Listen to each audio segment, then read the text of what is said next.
요약집 131페이지.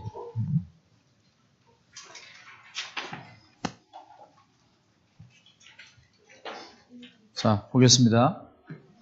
부동산 실명법은 명의신탁을 규제하기 위해서 만드는 법이라고 했어요. 명의신탁을 이자간으로 한번 소개하겠습니다. 자, 부동산에 대하여 일정한 물권이 있어요. 부동산에 대해서 물권이라고 그러면 토지나 건물의 소유권, 전세권, 저당권 이런 것들이 있겠죠. 다시 한번 토지나 건물의 소유권, 전세권, 저당권 이런 물권이 있어요. 채권은 해당 사항이 없습니다. 근데 그 권리를 갖고 있는 사람이 A죠. A를 그래서 실제 권리자라고 그래. 실권리자 A가 자신의 명의로 등기도 되어 있고 현재 자신이 그 권리를 갖고 있다 이겁니다. 근데 이 실제 권리자가 다른 사람에게 등기하고 싶어 B라고 하는 사람과 명의신탁 약정을 맺죠. 그래서 이쪽은 명의자가 됩니다. 자, A와 B 간에 명의신탁 약정을 하죠. 그리고 A에게서 B에게로 등기를 이렇게 합니다. 이게 이제 전형적인 이자 간의 명의신탁이죠. 부동산에 대한 소유권을 A가 가지면서 딴 사람 앞으로 등기를 했다. 부동산에 대한 전세권이나 저당권을 A가 가지면서 딴 사람 앞으로 등기를 했다. 다 이 법의 적용을 받습니다. 그러나 A가 가지고 있는 부동산에 관한 임차권을 딴 사람 앞으로 등기를 했다 하더라도 이것은 법 적용이 없습니다. 물권은 다 적용이 돼요. 소유권 말고. 그 다음에 지금 약정을 통해서 딴 사람 앞으로 이전 등기하는 것도 이 법의 적용을 받지만 딴 사람 앞으로 보존 등기하는 것도 마찬가지예요.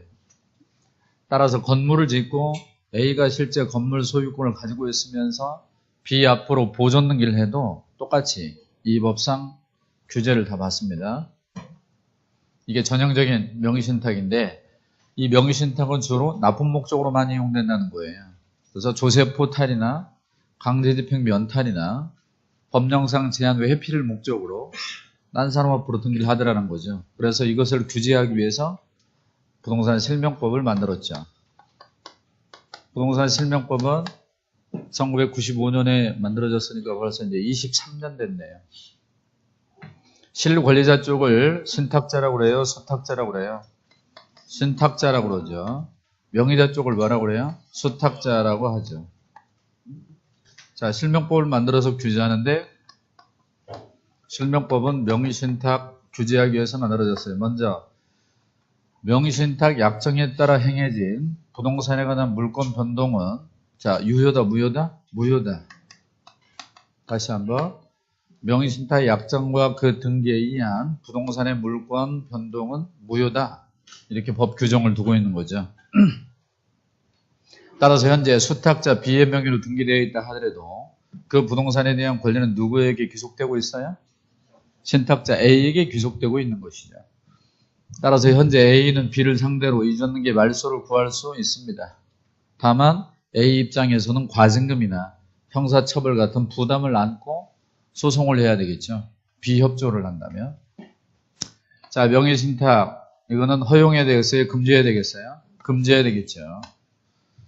그래서 누구든지 명의신탁 약정을 통해 부동산에 관한 물권을 다른 사람 앞으로 등기하지 마라. 이전 등기도 하지 말고 보존 등기도 하지 말고 이렇게 딴 사람 앞으로 등기하지 말라고 금지하고 있습니다. 만약에 이 규정을 위반했다 이거야. 위반하게 되면 그에 대하여 제재를 가하는 걸 골자로 하죠. 그래서 실명법의 대원칙은 이 부분입니다. 따라해요. 실명법의 대원칙. 실명법의 대원칙은 뭐예요?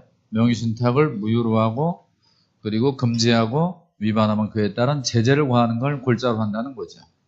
그러면 그 제재를 한번 알아보죠. 실명법의 규정을 위반했을 때 제재는 먼저 과징금을 부과할 수 있다. 이때 과징금은 부동산 평가액의 30% 범위 안에서 대통령령이 정하는 과징금을 부과합니다. 30%예요? 30% 범위 내에서요? 30% 범위 내에서 과징금을 부과하는데 이때 과징금은 누구에게 부과해요? 신탁자에게 부과를 합니다. 따라서 수탁자에게는 부과하지 않습니다. 두 번째, 이행강제금이죠. 자, 이행강제금은 1차 이행강제금과 2차 이행강제금으로 구분이 됩니다. 자, 1차 이행강제금은 부동산 평가액의 10%, 2차 이행강제금은 부동산 평가액의 20%를 부과합니다. 이것도 마찬가지로 누구에게 부과하냐면 신탁자에게 부과를 합니다. 수탁자에게 부과하지 않죠. 자, 마지막으로 벌칙이에요. 자, 벌칙은 형사 책임을 지우는데 무거운 게 5년 이하의 징역이나 2억 원 이하의 벌금, 가벼운 게 3년 이하의 징역이나 1억 원 이하의 벌금, 상대적으로.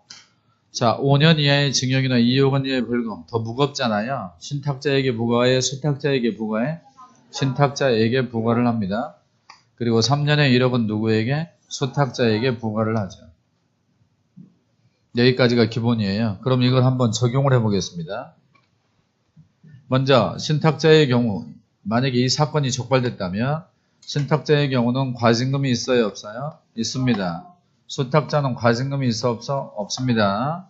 과징금을 부과받고도 계속해서 자기 앞으로 등기를 하지 않고 비의 명의로 등기를 내버려 두면 계속해서 이행강제금을 부과하는데, 자, 1차 이행강제금이 몇 프로?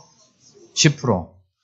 그런데 또 1년 지나도록 계속해서 방치하고 있습니다. 좀 계속해서 2차 이행강제금이 몇 프로?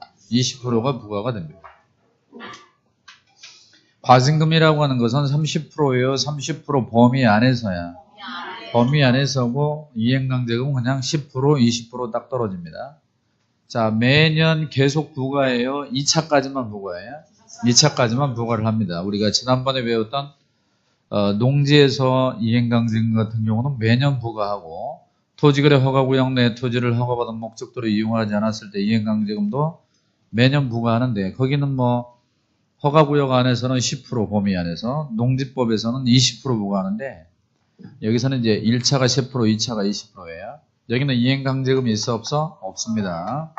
벌칙은 있죠. 신탁자의 경우는 얼마? 5년에 2억. 수탁자의 경우는 얼마? 3년에 1억. 이렇게 부과를 합니다. 자, 여기까지가 기본적인 틀이에요. 다만 수탁자가 그 부동산을 제3자인 C에게 처분했다면 제3자는 선의일 수도 있고 악의일 수도 있죠. 자, 선악불문 권리취득할 수 있어, 없어? 있습니다. 다만 수탁자의 배임행위에 적극가담이 있다 이거죠. 적극가담을 한 경우는 이 등기는 유효, 무효? 그때는 무효입니다. 적극가담 시에는. 자, 그 다음에 이제 이 신탁자와 비슷한 사람이 있다고 그랬어요. 그게 장기 미등기자라는 사람이 있어요. 장기 미등기자. 예를 들어서 매도인과 매수인 간의 매매 계약을 체결합니다. 매수인과 매도인 간의 매매 계약을 체결하면 매수인 입장에서 대금을 다 지급하는 거죠. 대금을 다 지급했으면 대금 지급이 완료된 날로부터 얼마 안에 등기 신청해야 되냐면, 이 매수인은 60일 안에, 매수인이 계약을 체결하고 매매 대금을 다 지불하면 그때로부터 60일 안에 등기를 신청해야 돼요. 만약에 등기 신청 안 하면 부동산 등기 특조법상의 과태료를 받습니다. 그런데 60일 안에 등기를 신청하는 정도가 아니라 무려 3년이 넘도록, 몇 년이 넘도록? 3년이 넘도록 계속 등기하지 않는 거예요. 그러면 어떤 일이 벌어지느냐? 매수인이 매매계약을 통해 매매대금을 치르고 부동산을 넘겨받아 자기가 소유자 행세를 하면서도 등기는 계속 매도인 앞으로 놔두게 됩니다. 그러면 내 건데 딴 사람 앞으로 등기를 해두는 효과가 있다는 거죠. 그렇기 때문에 3년 넘도록 계속해서 등기하지 않는 사람을 장기 미등기자라고 그래요. 따라합니다. 장기 미등기자. 그러면 장기 미등기자는 누구하고 똑같냐? 신탁자랑 똑같다는 거죠. 자, 신탁자는 내 부동산을 딴 사람 앞으로 등기해둔 사람이고, 그 다음에 매수인의 경우 장기 미등기자는 내 건데 내 앞으로 등기를 안 해오고 있는 거죠. 다시 한번, 내 거를 딴 사람 앞으로 등기한 사람이나 내 거를 이전 등기 안 해오고 계속 매도인 앞으로 내버려 두는 사람이나 비슷하다 그 말입니다. 그래서 신탁자와 장기 미등기자는 똑같아요. 신탁자와 장기 미등기자는 똑같아요. 신탁자와 장기 미등기자는 모두 똑같습니다. 그래서 과징금, 이행강제금, 벌칙이 다 똑같아. 이렇게 꼭 기억해 두시기 바랍니다. 세 가지를 한번 훈련하고 가죠. 따라합니다. 과징금, 이행강제금, 벌칙. 벌칙부터 공부합니다. 5년에 2억, 3년에 1억. 따라합니다. 신수.